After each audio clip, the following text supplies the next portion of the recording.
ಕೆಲವೊಂದು ಮಂದಿ ಅದಾರ ಲೀಡರ್ಗಳು ಇಲೆಕ್ಷನ್ ಬಂದಾಗ ಹಿಂದೂಗಳು ಓಟ್ ಬೇಕು, ಹಿಂದೆ ಏನಿಲ್ಲ.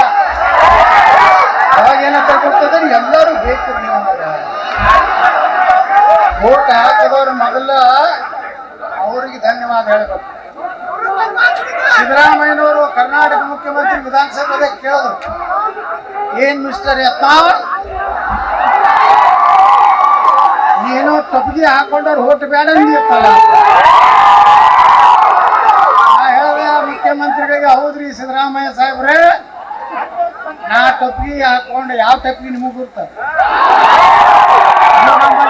ಈ ತಪ್ಪಿಗೆ ಅಲ್ಲ, ಅವರು ಓಟ್ ಬೇಡ ಅಂದಿದ್ದು ಖರೆ.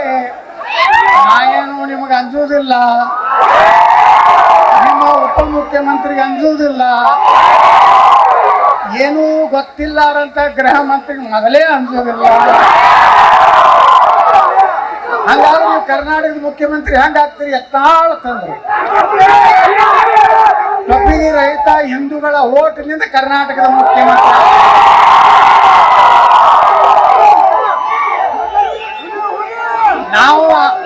ನಾ ಈ ರಾಜ್ಯದ ಮುಖ್ಯಮಂತ್ರಿ ಆಗ್ಬೇಕನ್ನೋಂಥದ್ದು ಇಡೀ ಪ್ರತಿಯೊಂದು ಮನೆ ಸಹಿತ